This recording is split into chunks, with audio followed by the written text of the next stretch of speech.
Hey everybody, it's old Tachi, man. I want to talk to you guys about something.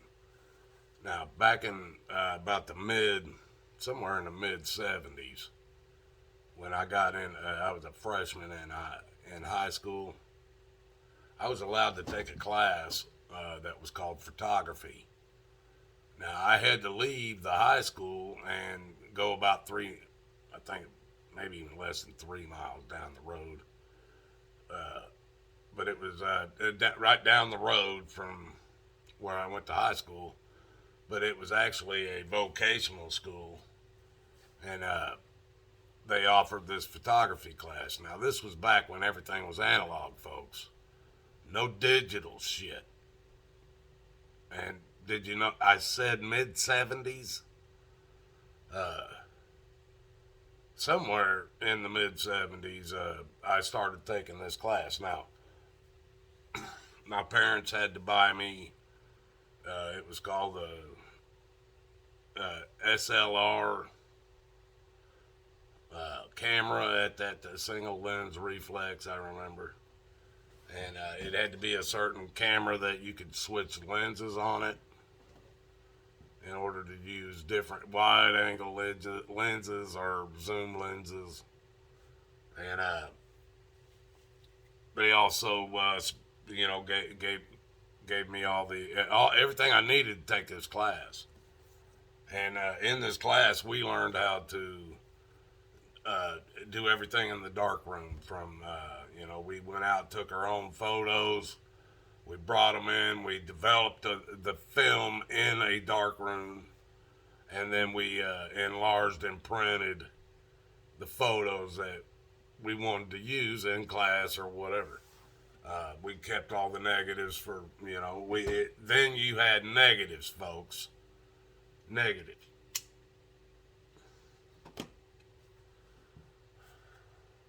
People, you could not fake a negative.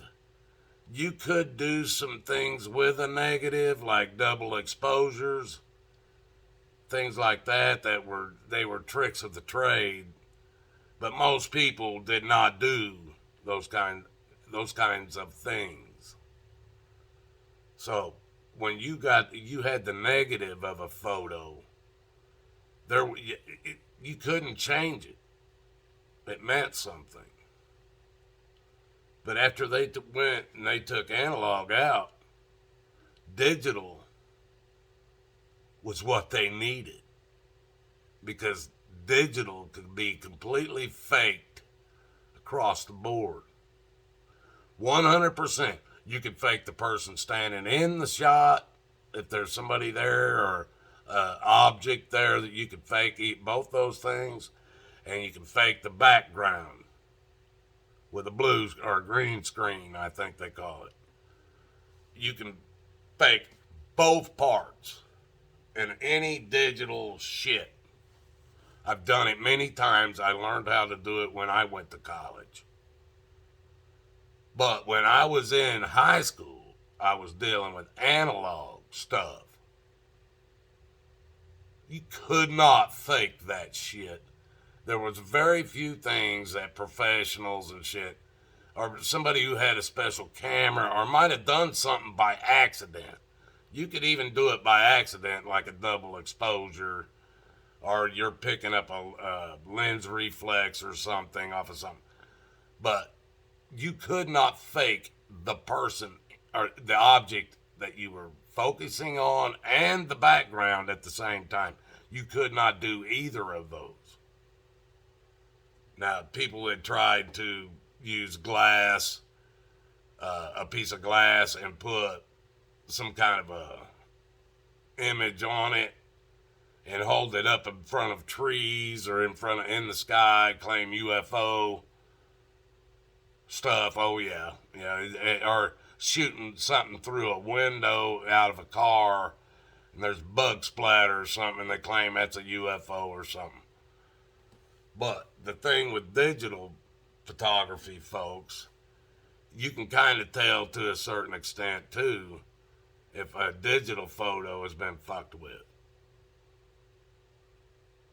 And it's when they actually blend two photos together, the two different photos will have, or two different images will have a different pixel size.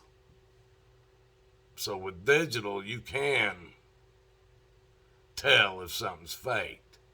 If not, then the whole photo will be in the same pixel size. Now, but they can do things in order to make that happen too. You know, they can take an image that has been faked and then I've done it with my own phone. So I'd shoot in order to fool YouTube. I'd take this phone and record another phone with a video on it playing, and I'd record it from this different phone, and change different things on it because of that, and make it work, you know. But with digital, that's, you know, they can do all kinds of shit with this, folks. You know that. You know it. And you guys are going to try to tell me they've got photos of planets that's outside of our galaxy. They've got these damn, what they call them, Voyager 1 and Voyager 2 that went up in the 70s, late 70s. They shot them out into space, supposedly. Well, these things are supposedly outside of our galaxy in what they call the big space, where they're just so massive. They're just like a little speck of sand floating around in the ocean by itself. They're so full of shit, people. And they're claiming to still be getting photos and data and shit back from these ships. From the 70s. They said they were the size of a Volkswagen Beetle.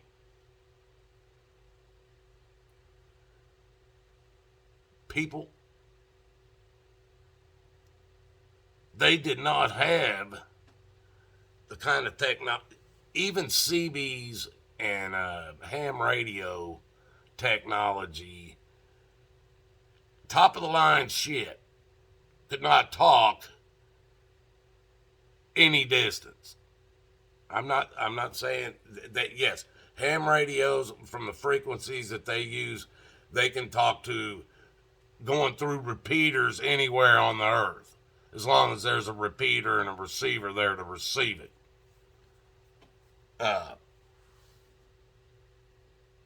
But they cannot, it is not an indefinite. It will not go on forever. You might pick up on somebody one day but not be able to talk to them the next day. Might not be able to get through a repeater or something. But, and CBs. Now, I've had antennas almost 100 foot in the air, and I could talk to Australia. This is out in Arizona. I talked all over the damn place, clear down in Honduras and shit in South America, and I talked to people all over, and I didn't really have a whole lot of power. I had about 25, 30 watts of power, but it was the height of my antenna. But it didn't go out indefinitely. And I couldn't do that every day. If I talked to Australia, what we called it skip, and skip changed directions all the time.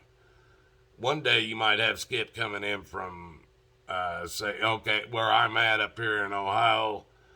You might have skip coming in from, say, Florida or Georgia or Alabama, Cuba, something south of you, you know.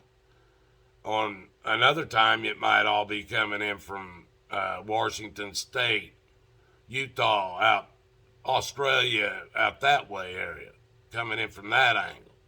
So it just depends on what angle the skip was rolling, and it would be because of the clouds, folks. Would be causing the differences, the clouds, the storms, whatever would be causing the skip to roll through. And you could, if you had enough power on your radio, you could talk to somebody from Australia that on a normal day you couldn't talk to them. So, unless you had hundreds of thousands of watts, then you might be able to talk to them every day. But they'd be on you like stink on shit if you had that kind of power and talking. That's why ham radio operators have to be licensed. You have to beg for permission to do the same thing the government does without permission. But you have to pay to have permission to do that. CBs you don't anymore. But back in the 70s, or when I got my first one was, back in the 70s, you had to have a license to even talk on a CB back then. And I remember my call letters for that it was just like a radio station. My call letters were KAFN 4611. That was the call number. And I had to sign off with that people. And the FCC was real tough on that shit. If you didn't do that, they come and get you. You get in trouble for it. But it ain't like that no more. That was a long time ago. CBs are open range anymore. You can run 1 million watts. Well, not 1 million. They will come looking for you for 1 million, but I've run 500, little over 500 watts. I've known people run 10, 15,000 watts, but they didn't run it all the time. But FCC don't fuck with you anymore over that. But that's what I'm saying, folks. This stuff about the analog, they had to get rid of analog because analog wasn't easy enough to fake before they could convince you of a lot more bullshit. And I don't know when digital cameras actually came out.